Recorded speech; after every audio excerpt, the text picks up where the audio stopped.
반갑습니다. 네, 디자인공의 5, 6월달 기출 분석하고 서술형 필수 24제 문제풀이 강좌를 진행을 하겠습니다. 한 주에 3문제 정도씩이면 3판에 24가 되겠죠.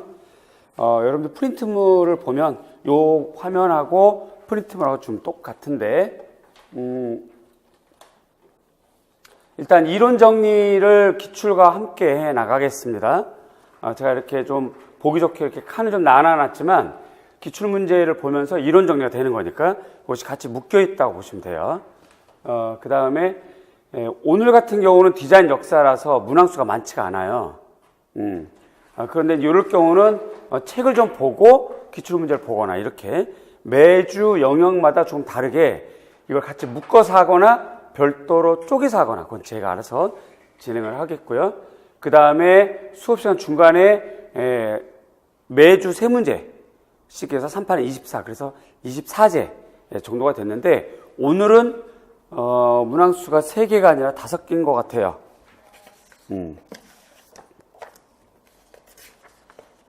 그래서 적게 제시는 안 될 거고 아마 더 많이 제시가 될 겁니다. 24제 플러스 알파 형태로요. 그렇게 되고 여러분들이 풀었던 것에 대해서 개별 첨삭을 할 건데, 문제와 강의 분석을 해주고 그 다음에 오늘은 첫 주라서 문제랑 정답이 다 나갔어요. 그랬는데 어제도 미술과 학생들에게 이런 방식으로 해봤더니 학생들이 수업 시간에 궁금하니까 자꾸 이렇게 살짝 답을 미리 보나 봐요. 그래서 수업 끝날 때쯤, 자, 여러분 오늘 이렇게 진행했더니 어떤가요? 그랬더니 선생님 답 미리 주지 마세요 이러더라고요. 그래서 일단 여러분들 이미 지금 프린트 다 넘겨버렸죠, 그죠? 그래서 오늘은 이렇게 첫 번째 주가 이렇게 나가고 다음 주부터는 일단 기출 분석을 하고 이론 정리랑 기출 분석을 하고 요거 끝난 다음에 제가 이제 학원 측에 전화해서 자, 문제 올려주세요 그러면 문제랑 답안지를 여러분들이 받고 문제를 풀어보는 거죠. 풀어보고 그 다음에 이제 제가 설명해주고 이렇게 진행이 될 겁니다. 미술과는 이제 문제 나눠주기 전에 오늘 문제의 정답은 이런 겁니다라고 좀 안내까지 해줬었어요. 그리고 나서 문제를 풀었더니 다 맞았어. 다. 근데 오히려 또 그래서 전 속으로 학생들이 반응이 좋겠다 싶었는데 오히려 학생들이 선생님 이거 알려주지 마세요 그러는 거예요. 그래서 이제 당초에는 제가 여러분들 우리 디공과에도 말씀드렸지만 문제가 이런 문제 나갑니다. 이런 문제 정답은 이거예요라고 알려줘서 문제 푸는데 부담이 없게 하겠습니다라고 했는데 그것이 오히려 좋은 효과가 아닌 것 같아. 자, 그러나 그건 이제 미술과 아이들이고 우리 디공과는 또 다르니까 오늘은 일단 원래 약속대로 문제 나가고 정답 미리 나가 있어요. 인강생들도 지금 프린트 미리 다 프린트 하시고요. 첫 번째 주지만 이렇게 해보고 오늘 진행해서 일단 제가 인강생에게 피드백을 받을 수는 없고 시간차가 많이 걸리니까 직강생에게 여러분들에게 이제 오늘 해보니 어때요? 문제를 먼저 나눠줄까요? 아니면 답을 알려줄까요? 그러지 말까요?를 물어보고 조금 더 학습에 효과가 있는 쪽으로 방향을 잡아 나가겠습니다. 영역은 이렇게 돼요. 디자인 역사, 일반 색채학, 교육과정, 교사학습 방법 이렇게 되는데 보통 1, 2월 달이거나 3, 4월 달에는 얘네가 첫 번째 주에 해당하는 애인데 얘네부터 해버리니까 다들 막 그냥 공부하기 싫어 죽으려고 그래. 너무 재미없는 애들. 그래서 그나마 그래도 출발을 좀 수월하게 하려고 역사부터 뺐습니다. 그렇게 되고 이제 색착도 그닥 어렵지 않죠. 이렇게 해서 발을 뒤로 놓으면 이제 빼도 박도 더 공부하게 되니까 이때는 이제 교사학습 방법도 해야 되고 평가도 해야 되고 요때 이렇게 하게 되면 그닥 부담은 없을 거예요. 그렇게 되고 이제 시각 디자인, 제품 디자인 이렇게 되고 요렇게 배정을 한 이유는 8주까지 이렇게 배정을 한 이유는 전체적으로 출제 개수, 기출 문제에서 출제 개수를 좀 비슷하게 맞추는 겁니다. 그러니까 사실은 디자인 역사가 오늘 해보면 알겠지만 출제 문항수가 그렇게 많지가 않아요. 의외로. 그에 비해서 색채가 정말 쉬운데 얘는 빠짐없이 한 문제씩 나오거든. 뭐 그런 정도입니다. 교육과정 빠짐없고요. 그 다음 평가도 빠짐없고. 그 다음에 의외로 시각 디자인, 제품 디자인이 문학수가 많지가 않아요. 영역은 되게 많죠. 우리가 공부할 때 1, 2월달, 3, 4월달 공부할 때는 그 두께가 뭐 어마무시하죠. 그런데 개수로는 많지가 않습니다. 자, 그렇게 되고요. 여기 5회 때 금속공예, 목공예, 그 다음에 도자, 텍스타일, 염색지 이렇게까지 했는데 요 두 주는 제가 조금 융통성 발휘해서 문항수가 많지 않거나 설명이 짧으면 뒤에 걸 좀 당겨서 쓰거나 이렇게 진행을 하겠습니다. 혹은 도자공예, 텍스타일, 염색 얘네들이 내용이 많잖아요. 그에 비해서 7주차, 8주차가 내용이 많지가 않은 애들이거든요.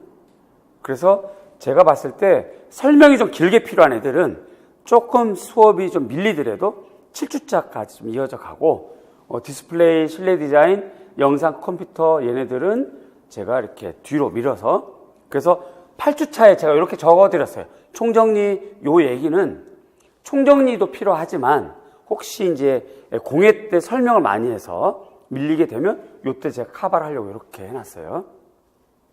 자, 그 다음에 요 부분은 여러분들이 제가 3, 4월달 강의할 때부터 계속 말씀을 드렸는데 기출 분석 강의가 사실 작년 강의가 있어요.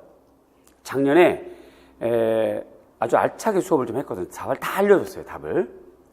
그런데 지금 우리 디자인공예과가 누적된 합격 못하고 누적된 실력 있는 학생들도 많고 또 새로 들어온 학생들도 많고 자, 이런 상태에서 기출 분석이라고 하는 강의의 특성상 꼭 우리 디자인공예뿐만 아니라 교육학부터 시작해서 모든 교과의 기출 분석이라는 강의가 작년에 했던 거 재탕 또 3탄 이렇게 하게 되잖아요. 양상이.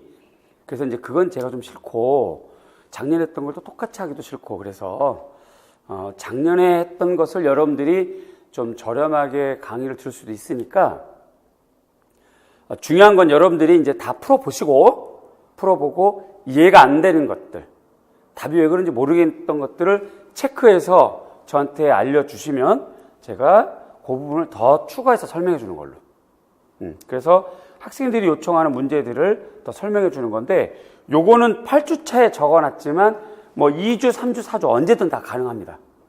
요 부분은 여러분들이 좀 적극적으로 공부 좀 해주셨으면 좋겠어요. 자, 그래서 여기 수업 진도는 수업 내용에 따라 변경될 수 있습니다. 말씀을 드렸고요. 요게 이제 자, 여기 보세요. 그 다음 페이지인데 2019년 5월, 6월 서술형 필수 24제 문제 풀이면서 기출 분석이에요. 1주가 디자인 역사인데 실제로 문제 수는 이렇게 많아요. 요거 전부 다 작년에 했었어. 그래서 제가 여기다가 2018년 5월에서 6월에 실시했던 강의 내용이 이거 다다 이 말이죠. 이거 다 있어요. 그러면 작년 시험 문제만 설명 안 했잖아요. 그래서 사실은 올해는 요거 하나면 되거든. 요게 작년 시험 문제. 근데 요렇게 하기엔 너무 아쉬우니까 올해는 5, 6월 달에 진행할 거는 작년 시험 문제, 그 다음에 서술형 문제를 다뤄보자 이거예요. 이렇게 하고, 그 다음에 이제 이 중에서 여러분들이 선생님, 이거 어떤 문제는 설명 한번 더 해주세요. 그러면 그거 더 찍어서 더 이렇게 하는 걸로, 그렇게 하고, 그 다음에 오늘 이제 5문제, 꼭 풀 80제 중에서 5문제 풀고 정답 설명하고, 이렇게 되면 우리에게 주어진 시간은 좀 알차게 사용하지 않을까 싶어요. 자, 따라서 오늘은 여러분들이 지금 2003학년도까지 요 문제가 전부 다 디자인 역사인데 요거를 다 아마 점검을 못 해왔을 거예요.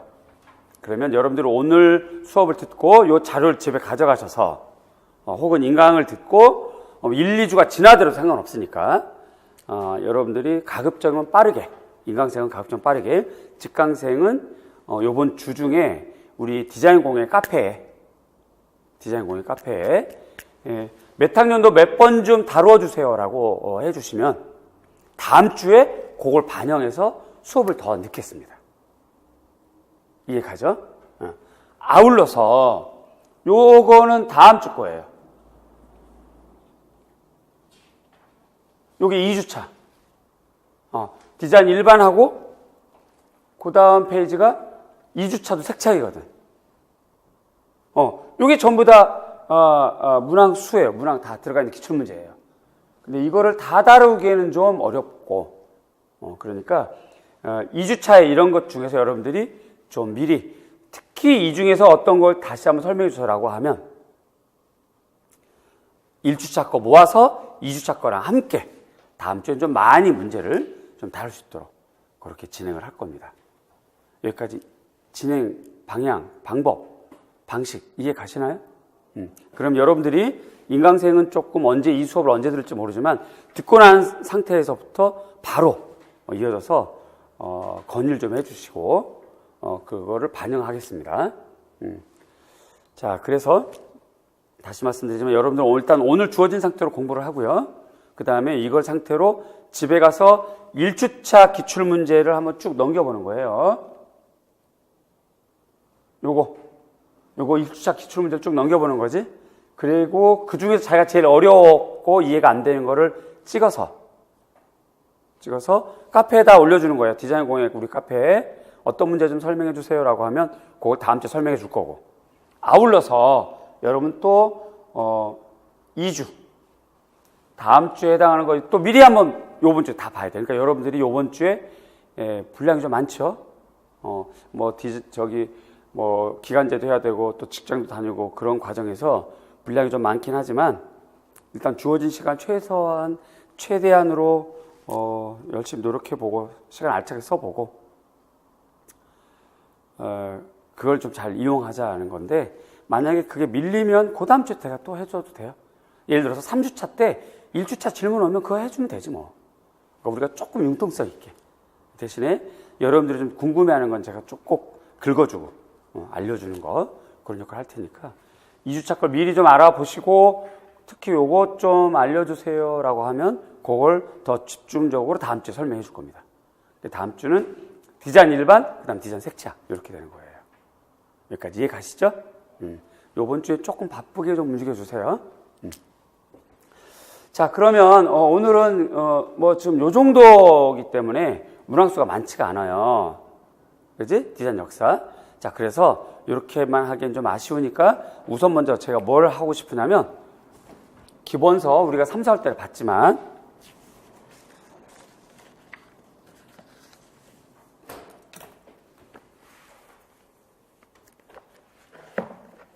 기본서 디자인 역사 부분에서 앞에 있는 페이지는 설명이 길게 되어 있으니까 얘네들은 다 넘어가고,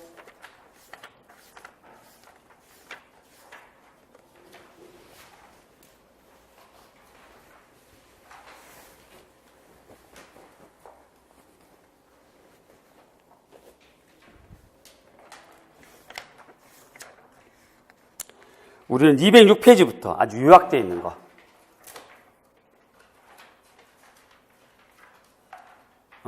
요거를 한번 쭉 넘겨보고 그 다음에 기출문제를 보고 이렇게 진행을 하겠습니다.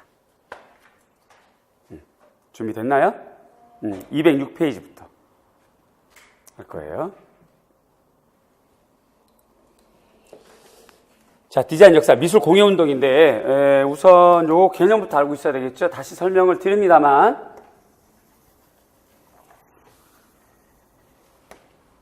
디자인 역사를 하게 되면 학문적으로는 구석기 시대부터 디자인 역사이죠.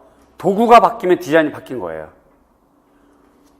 구석기 시대, 신석기 시대, 청동기 시대. 그러면 예를 들어서 구석기 시대, 신석기 시대, 청동기 시대라고 했을 때 얘네들은 도구가 뭐예요? 재료가? 돌, 석기. 얘네들은 금속이죠. 청동. 그럼 이제 도구가 바뀐 거예요. 이게 이제 디자인이 바뀐 거죠. 근데 이렇게 생각을 해야 되는데 이런 것까지 시험에 안 나와. 안 나오고 실제적으로 시험에 나오는 게 언제부터 나오냐면 그 1750년대 앞뒤 45년이나 50년 이때부터 이제 산업혁명이 시작되고 요거와 관련해서부터 이제 디자인 역사가 나오기 시작을 해요. 그래서 출발은 1780년대쯤으로 생각을 하는데 얘가 나타난 거는 1840년대 이렇게 세상에 알려지게 된 디자인이 있어요. 그것이 이제 미국 버전이 종교 집단에서 사용하는, 공동체 집단에서 사용하는 쉐이커.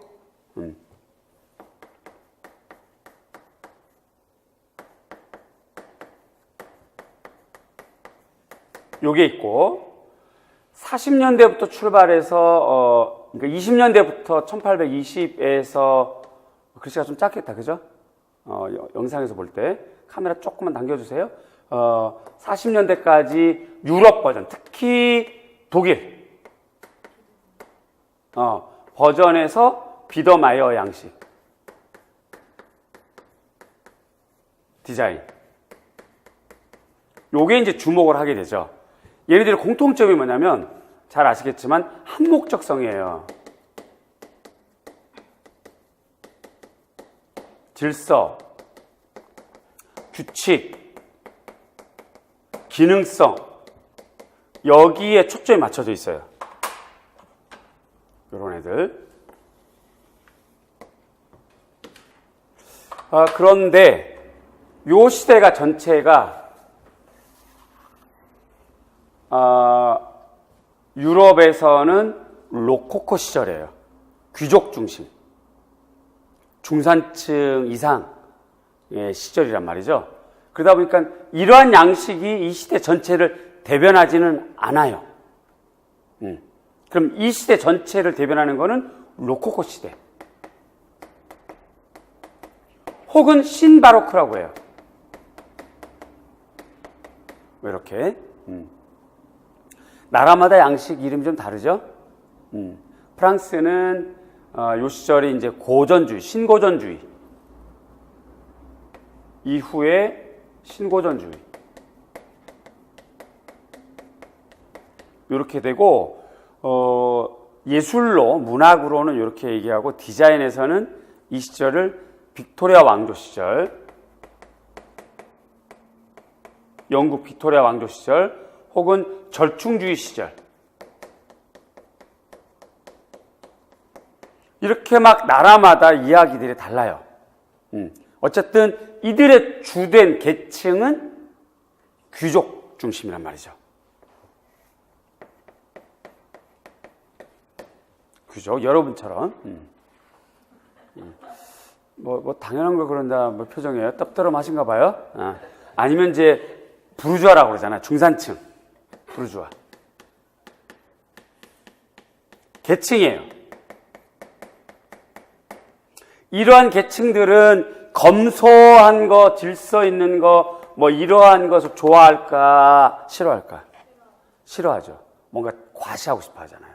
자랑하고 싶어 하고. 그러니까 결국은 이 시절에서 이 두 가지 양식, 이건 성공할까 실패할까? 실패해요. 그러니까 이 시절을 대변하지 못해. 그냥 있었던 거지. 그러나 이제 이러한 것이 기초가 돼서 이후 디자인에 큰 영향을 미친다라는 걸 좀 알아두시고, 여기부터 출발하는 거죠. 여기부터 이렇게 되고 이제 많은 사회적인 문제가 생겨요. 여기 이제 1850년 또는 55년에 세계 만국 박람회가 생겨요. 박람회. 약 한 6개월 가까이 영국 런던에 생깁니다. 그래서 세계의 많은 제품 디자인의 공산품들이 제시가 되고 엑스포 같은 거예요. 물건 보고 사고.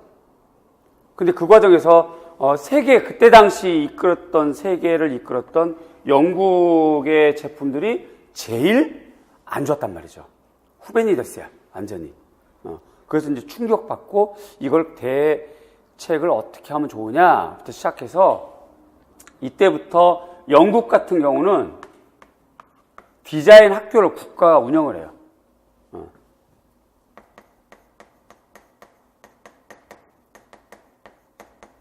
이러한 과정에서 이제 디자인이 서서히 일어나는 거지. 그러면서 이제 영국에 잘 아는, 아침에 스킨 바르고 오셨죠? 러스킨, 그치.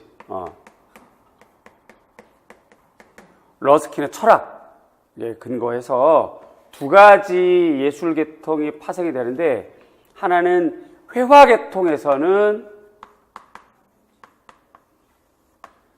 라파엘 전파.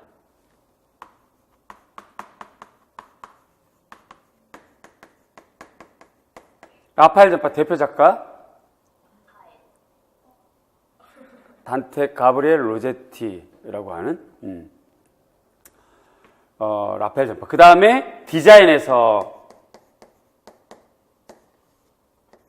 우리가 얘기하는 바로 미술 공예운동.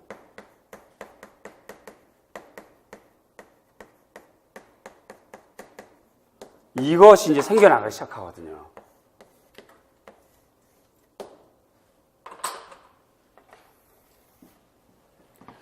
이런 것이 이제 맥락적인 거예요. 이 과정에서 여러분들이 꼭 알아둬야 될 것이 뭐냐면, 비더마이어 양식의 대표적인 작품, 토넷. 디자인. 요거는 꼭 반드시 알아야 돼요. 디자인 역사에 자주 나오니까. 이제 여기서부터 이제 구체적이고 본격적으로 디자인 역사가 전개가 되는 겁니다. 이런 거 잘 알아두시고요.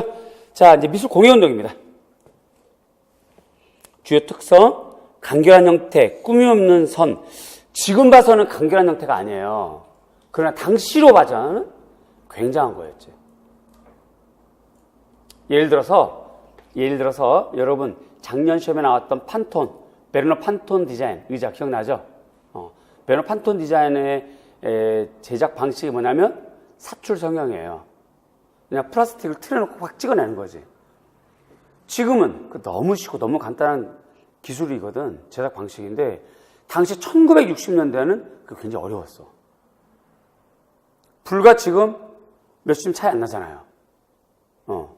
당시는 그게 혁신적이었거든.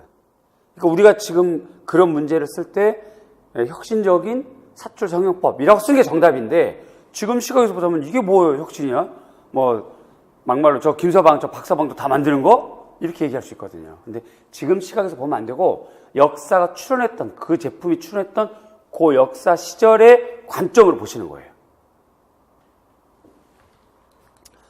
자, 그래서 미술 공예운동이 출현했던 그 관점에서는 절충주의 디자인이 굉장히 막 복잡했거든요.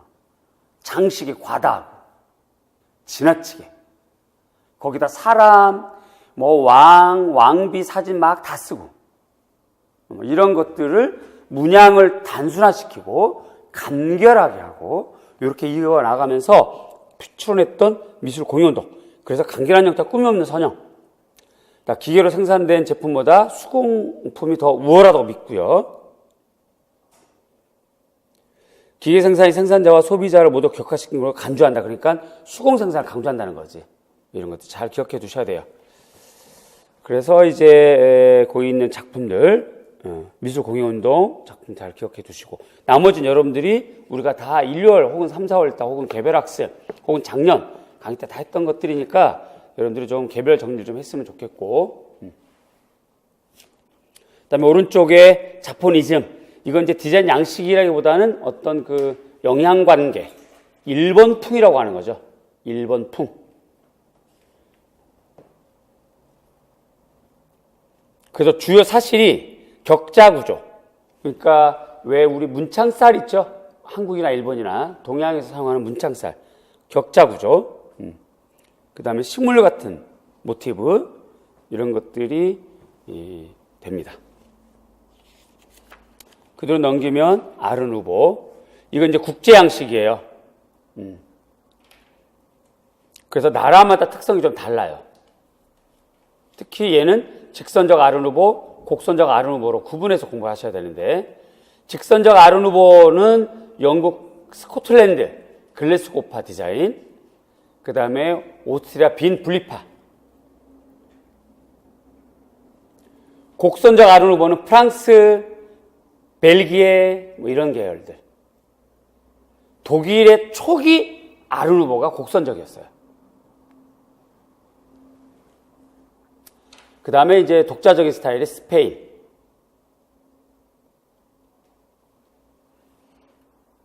그 구분해서 공부를 하시고,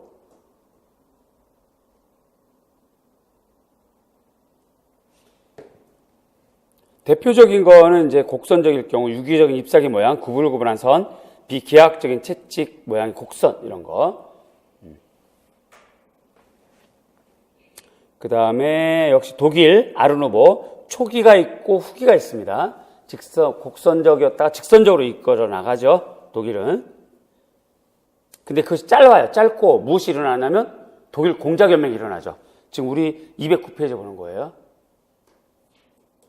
209페이지 유켄스킬. 다시 말씀드리지만 독일은 아르누보의 후발주자예요. 후발주자. 그러니까 짧은 기간에 있어. 그래서 곡선적인 것을 출발했다가 직선적으로 넘어가거든요. 그 직선이 바로 독일 공작연맹이 돼. 그래서 곡선적 아르누보는 잘 안 나와. 별로 중요하지 않아요. 독일 아르누보는.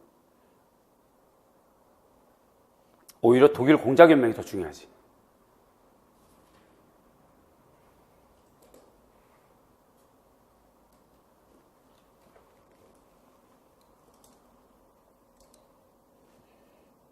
자, 그 다음에 넘겨서 비엔나 분리파가 직선적 아르누보의 대표적인 디자인입니다. 주요 사실 보면 건축과 장식 미술을 이렇게 서로 밀접하게 관련지었다.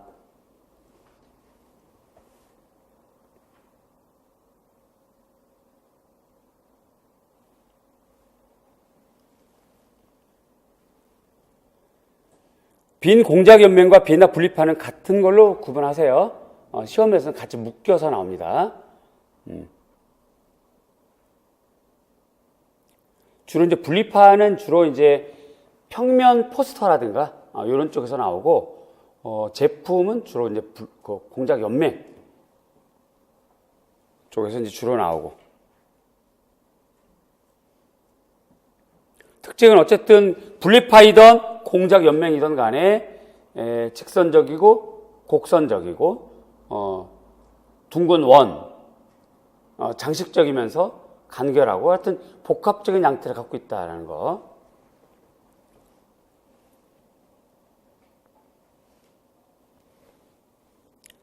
자, 그 다음에 이제 독일 공작연맹 211페이지. 순수하고 치장하지 않은 표면, 기능적인 디자인, 규격화 공학기술의 특성, 주요사실 디자인의 윤리적, 미학적 중요성을 선봉하고 표준화와 개별화 논쟁으로 와이됐다.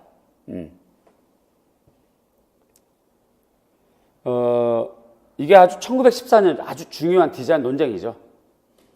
규격화, 표준화가 중요하냐 아니면 개성화가 중요하냐 이런 논쟁들.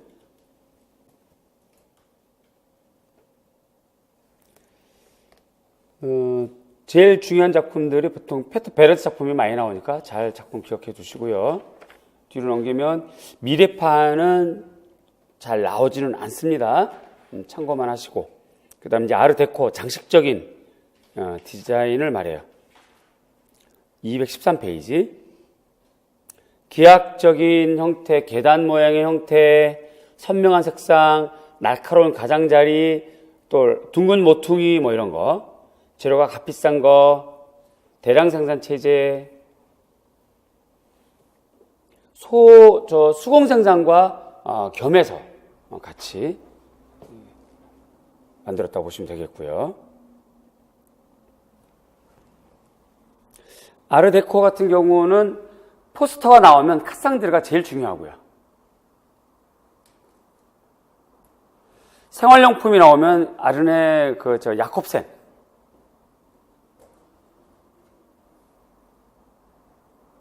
그런 디자이너가 제일 중요합니다.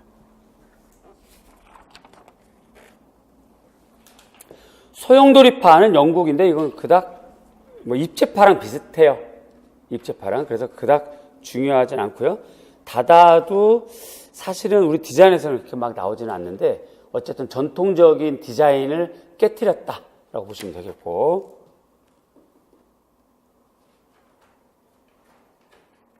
그 다음에 데스텔 216페이지. 중요한 특성은 추상적이고 기하학적인 형태, 수평선, 수직선, 그 다음에 삼원색, 삼무채색. 이런 것들 가장 중요한 특성입니다. 잘 기억해 두세요. 우리 디자인에서 제일 많이 나오는 것이 리트벨트 의자죠. 그 다음에 구성주의, 러시아 구성주의인데요. 주요 특성은 직선적인 형태, 움직이는 듯한 요소들, 또 근대적 재료의 사용, 유리, 금속, 플라스틱 이런 거, 역동적인 구성, 공간의 최소화.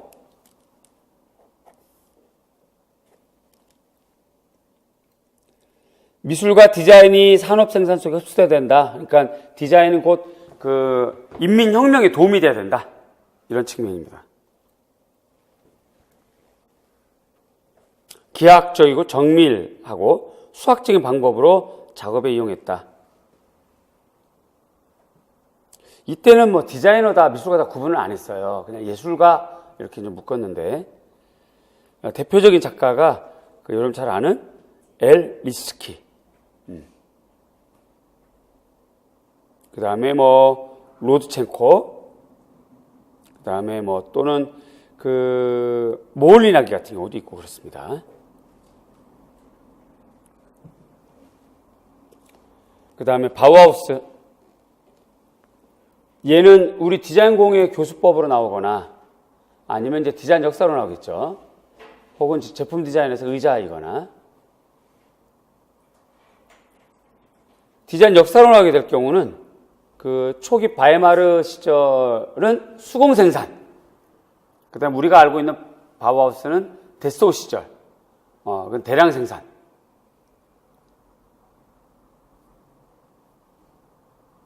그런 걸 좀 구분해서 공부를 좀 하시고. 주요 특성, 장식을 거부하고 기능주의를 선호했다. 건물의 철제와 비대칭의 규칙, 형태는 기능을 따른다를 신봉했다. 또 기술과 기교의 융합을 강조하고요. 급진적이면서도 뭔가 좀 정치화된 예술운동.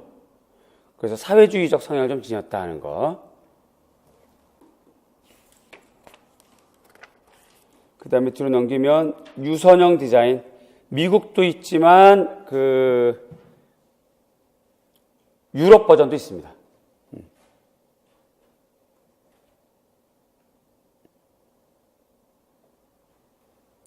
거기 218페이지는 두 가지가 있는데 약간 책마다 약간씩 차이가 나서 두 가지를 제가 다 이렇게 실어드린 거고요.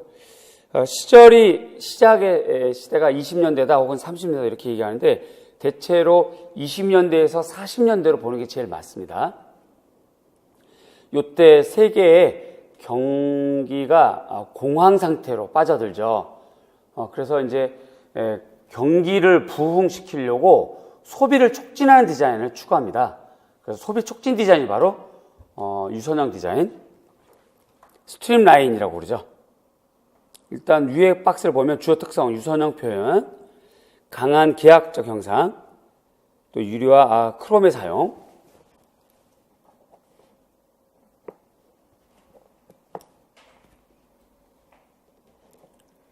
그 다음에 그 밑에 거 주요 특성 박스를 보면 30년대, 50년대 미국에서는 에어로 다이내믹한 외관, 둥근 모서리, 매끈한 마감, 눈물방울 형상, 이런 것들이 전부 다 유선형 디자인, 스트림 라인 디자인이라고도 합니다. 주로 이제 내용물은 내비두고 겉에만 바꾸죠. 그래서 리스타일링이 됩니다.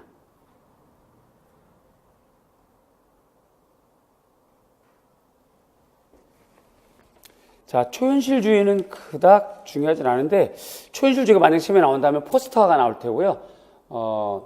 여러분들 잘 아는 포스터에서 비주얼, 스캔들, 신약,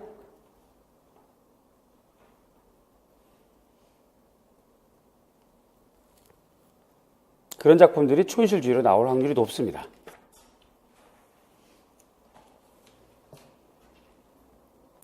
그 다음에 이제 220페이지 넘기면 바우하우스가 독일에서 이제 나치 때문에 탄압을 받고 미국으로 넘어간 다음에 다시 또 이제 독일에서 다시 재건하죠. 그게 이제 울름 조용대학이 되겠고요.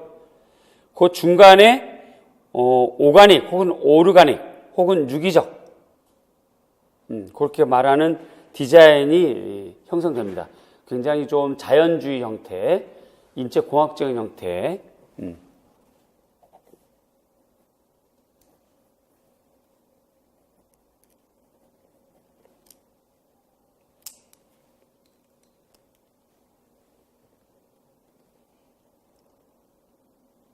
그래서 주요 특성은 부드럽고 흐르는 듯한 윤곽선, 주요 환경과 관련성을 중요하게 생각한 디자인, 자연 소재, 성형이 쉬운 합성 수지, 이런 것들이 주된 특징이 됩니다.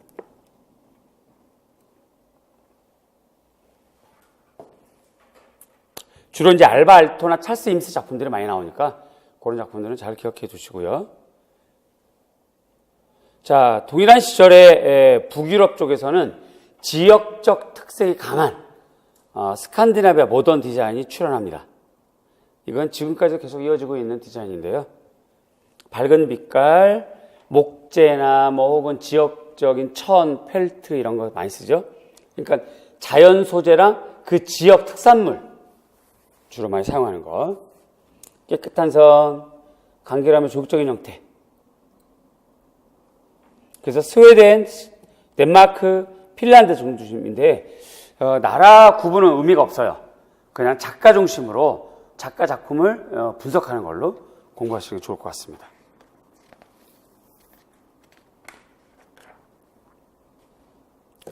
그 다음에 이제 1차 대전 이후 영국 디자인이 컨템포러리 스타일이라고 그러죠. 현대 스타일. 유기적인 형태, 아주 끝이 뾰족한 형태, 선명한 색상 이런 것들이 특징이고요. 그 다음에 영국하고 미국에서 60년대에 등장했던 팝아트. 선명한 색, 대담한 형태, 플라스틱 사용, 반복 이런 거고요. 대량 소비주의와 대량 문화에 대한 영향을 받았고 모더니즘 그 가치관에 반대하는 것이 목적이자 의도예요.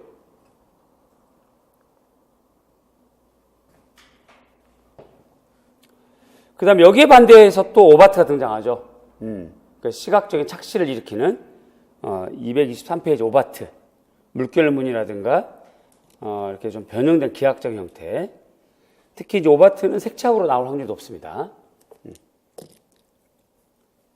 그 다음에 우리가 현재 쓰고 있는 휴대폰 같은 경우가 다 미니멀리즘이 되죠.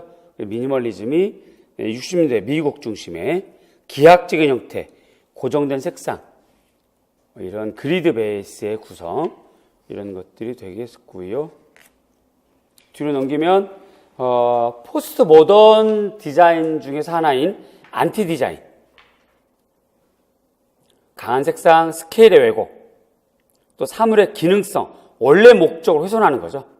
원래 목적을 뺏는 거, 원래 목적을 제거해서 좀 다른 용도나 다른 모양으로 바꿔버리는 거. 아이러니와 키치. 예를 들어서 그 안티 디자인에 써 있는 플라톤이라고 하는 그 의자거든요. 근데 이거 잔디 모양이잖아요. 크기가 2m가 넘어요. 이 속에 외국 성인 남녀가 3명이 숨을 수가 있어요. 엄청나게 큰 겁니다.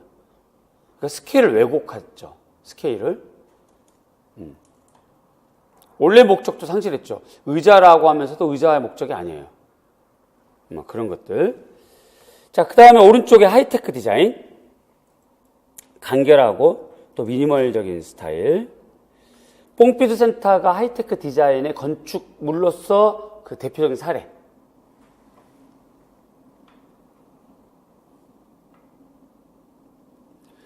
생활용품에서 하이테크 디자인의 대표적인 사례가 샤퍼의 주전자, 알리시인가요? 회사 이름이?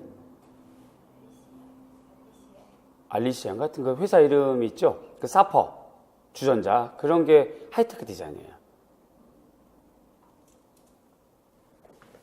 검색해볼까? 사퍼?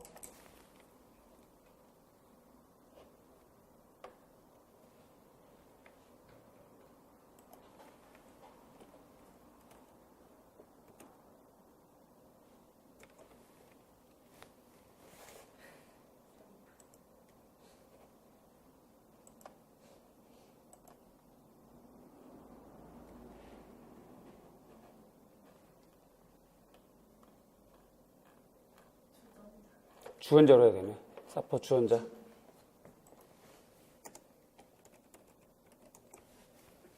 이거 말하는 거예요. 이게 하이테크 디자인이면서도 포스트 모던 디자인. 007 영화의 모티브를 삼아서 권총 있잖아요. 권총이고요.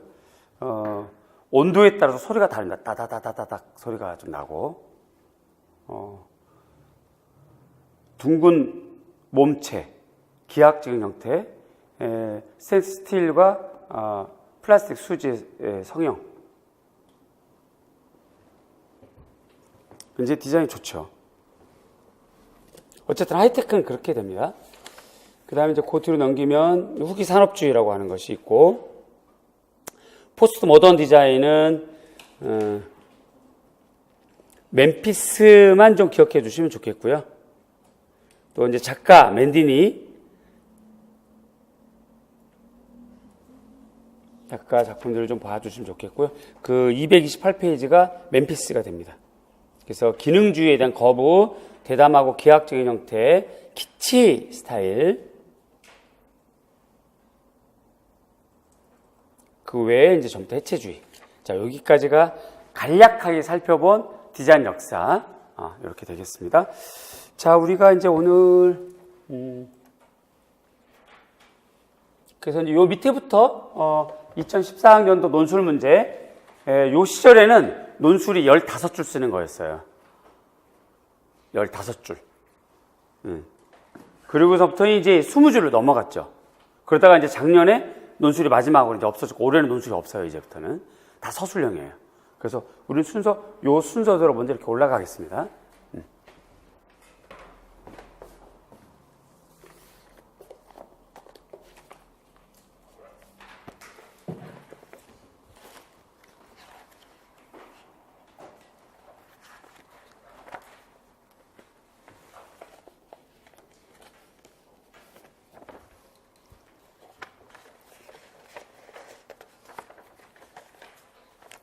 자, 기출문제 갖고 있죠?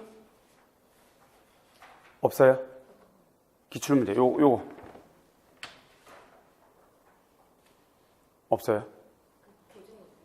아니요, 자기가 다 프린트를 해야 돼요. 오늘 그냥 보시고, 다음 주는 프린트를 해서 가져와야 돼요. 그러면, 같이 봐야 되니까 카메라 좀 고개 좀 들어주세요. 자리 좀 이동해서 같이 기출문제 좀 보는 걸로. 카메라 안 나오니까 조금만 숙여서 이동하시고.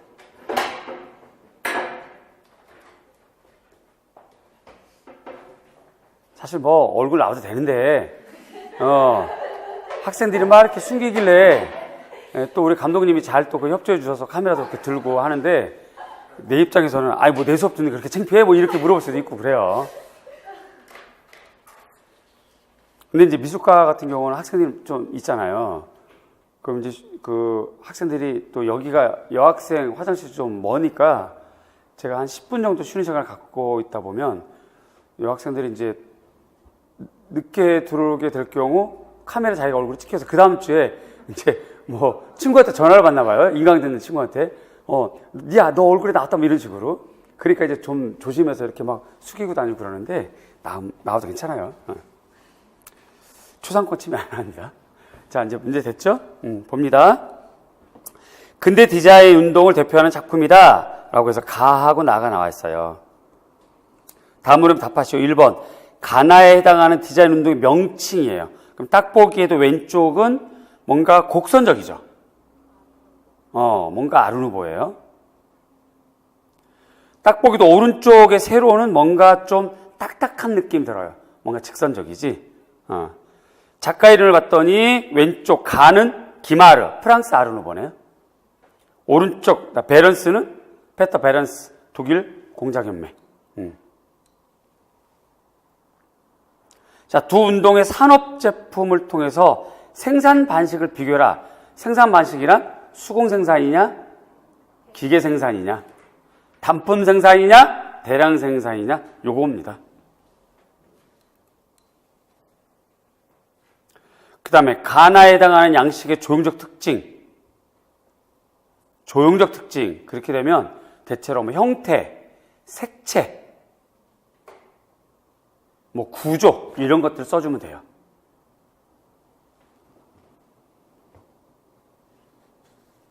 그래서 정답은 여러분들 프린트물에 이렇게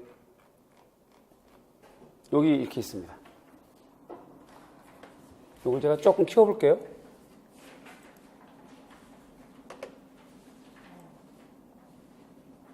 네, 거의 한 번 더 키워볼까?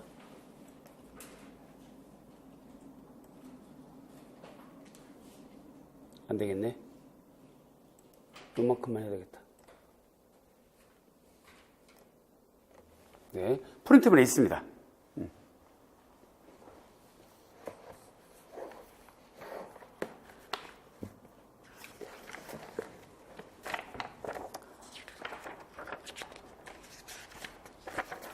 자, 가는 프랑스 아르누보 디자인이고 나는 독일 공작 연맹 디자인이다 라고 딱 명칭 이렇게 제기해 주시고, 논술 문제 이제 오래 나오진 않으니까 이게 길게 쓰는 건 부담 갖지 마시고요. 오히려 짧게 쓰는 연습을 하셔야 돼요. 자, 그 아르누보 양식은 장식을 강조하는 수공 생산 방식이 중심이다. 물론 100% 수공 생산만 한 건 아니에요. 기계 생산도 옹호합니다.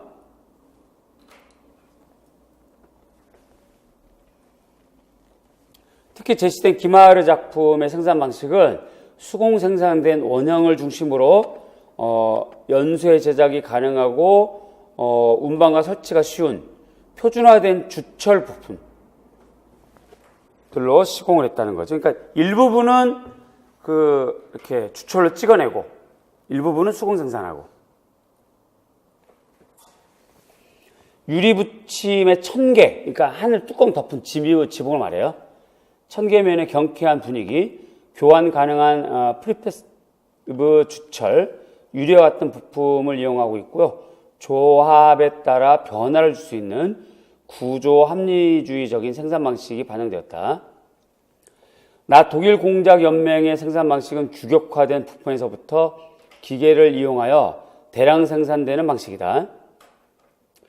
제품들 간의 호환이 가능할 정도로 표준화된 부품들을 통합하고 있으며 합리화된 생산 방식과 최적화된 경제 효율성을 갖춰서 생산하는 방식이다. 특히 페터 베런스의 작업들은 재료의 경제성, 작업 과정의 합리화 원칙에 의해서 생산되었다. 그러니까 한마디로 생산성에 집중했다고 보시면 돼요.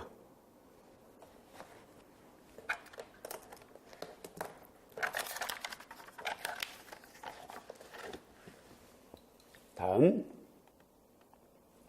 가양식의 조형적 특성은 대단히 장식적인 특성, 장식적이라는 거죠.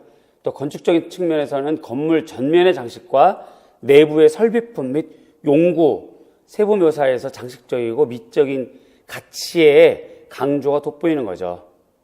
만약에 포스터 같은 경우는 그래픽 분야에서도 좀 현란한 색 도입, 표현적인 대담한 선, 또 보다 생동감 넘치는 이미지 이런 걸 보여주고요. 또 제시된 작품은 유기적으로 고치된 뭔가 형태, 추상화된 세부 묘사 안에서 전체적인 조화를 이루고 있다. 자, 나의 양식의 조형적 특징은 기계를 도입하고 새로운 시대에 맞는 적절한 디자인 형식을 추구했다는 거죠. 그래서 산업적인 것에 중점을 두는 미학을 전개했고, 미술과 산업의 협력에 의해서 공업 제품의 양질화, 규격화를 꾀하고 합리적이고 단순한 디자인 양식, 그러한 특징을 보인다는 거죠.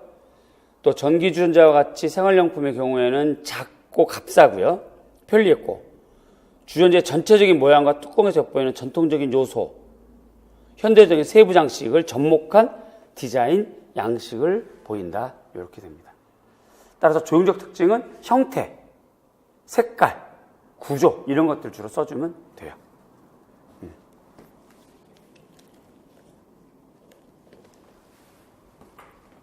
자, 화면 요로 와서 지금 이제 우리가 2014년 논술인데 지금 나온 것이 이제 프랑스 아르누보가 나왔고, 그 다음에 이제 독일 공작연맹이 나왔어요. 얘를 우리가 조금 구분해 보자면 얘는 곡선적, 약간의 수공생산. 얘는 직선적, 약간의 기계생산. 일부분 기계, 일부분 수공, 이렇게 돼 있죠. 아직은 완벽하게 전부 기계로 생산한 시절은 아니에요. 자, 이제 요게 이렇게 되어 있으면 우선 여러분들이 디자인 역사 처음부터 우리가 쫙 훑어본 것처럼 디자인 역사는 무엇이 나올지 몰라요.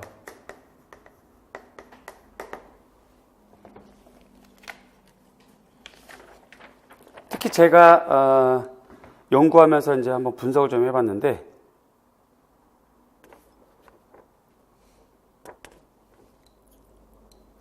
주로 이렇게 시대의 가장 대표적인 작품들이 시험에 나왔어요. 그러니까 1900년대 초반, 1900년대 30년대 대표, 그 다음에 1960년대 대표, 이렇게 나왔거든요. 그러면 1930년대 대표하면 딱 떠오르는 게 미국에서는 유선형, 유럽에서는 스칸디나비아, 이런 애들이 나온 거거든요. 결국은 여러분들도 좀 복습을 하실 때 그걸 좀 참고하시면 되니까, 디자인 역사에서 이제 시대를 대표하는 디자인 역사를 전체를 좀 보시는데, 지금처럼 18세기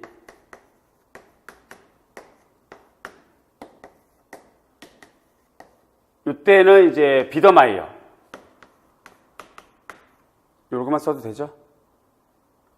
집에 가서 비더가 뭐지? 이러면 곤란해요. 그 다음에 두 번째, 1890년 전후로는 이제, 아르누보. 그 다음에 3번, 1910년대 때는 아무래도 독일 공장연맹이 제일 그래도 중요하고요. 그 다음에 알바 알토 한 번 더 나왔으니까 유선형이 나왔고, 요번에는 1930년대에서는 오르가닉 디자인, 이걸 하는 게 어떤가 싶어요. 왜냐하면 알바 알토가 한 번 나왔고, 그 다음 유선형이 나왔으면 요 시절에 제일 중요한 게 요거거든. 그 다음에 이제 다섯 번째 팝아트가 나왔으니까 이번에는 이제 1960년대 멤피스 하시는 게 좋을 것 같아요. 우선 얘네들 우선 먼저 정리하는 거야. 우선순위로. 그렇게 하시고, 두 번째 대비되는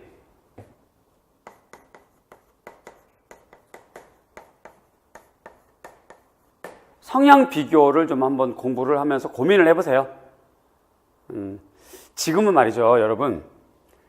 아직 공지가 나오지 않아서 막 미친 듯이 공부는 사실상 밀도가 좀 이렇게 높진 않을 거고요. 공지 나오면 그때부터 미친 듯이 공부하겠죠. 물론 인강생 중에서도 몇몇 분은 정말 막 그냥 칼을 가는 심정으로 열심히 하고 있는 분도 많이 있긴 한데, 전체를 말하는 거예요. 전체에서 퍼센테이지가 한 50-60%의 수강생들은 막 미친 듯이 공부할 수 있는 상태는 아니에요. 이렇게 좀 이렇게 간 보는 거지. 공지 나올까 안 나올까 좀 불안해 하면서도 그렇다고 공부 끈을 놓지는 않고 이런 상태다 보니까 하나하나 드립하는 사람이 좀 드물어요. 그런 사람이 있긴 있어요. 어떤 책을 열심히 본다든가 막 이런 거. 어쨌든 이제 이런 상태에서 이런 고민의 방법은 좋은 방법일 것 같아요. 어떤 고민? 성향 비교. 자, 보세요. 재료로 비교해 보는 거지. 재료로 비교하자면 예를 들어서 목재, 철제, 그쵸? 그 다음에 플라스틱, 그 다음에 종이.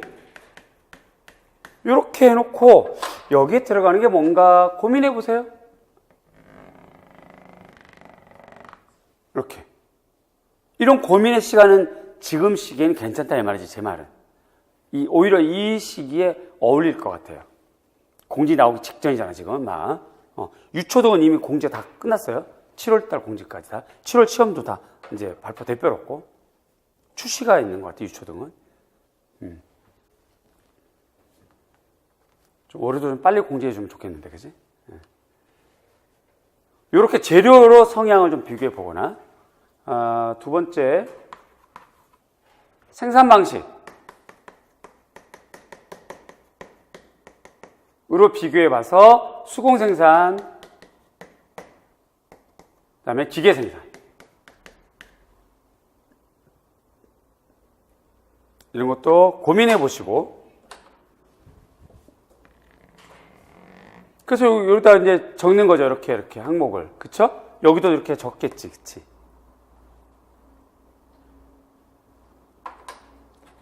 세 번째, 이쪽에도 쓸게요. 세 번째, 장식. 혹은 기술. 뭐 이런 항목으로 비교해보는 연구를 이 문제를 통해서 하는 것이 적절할 것 같아요.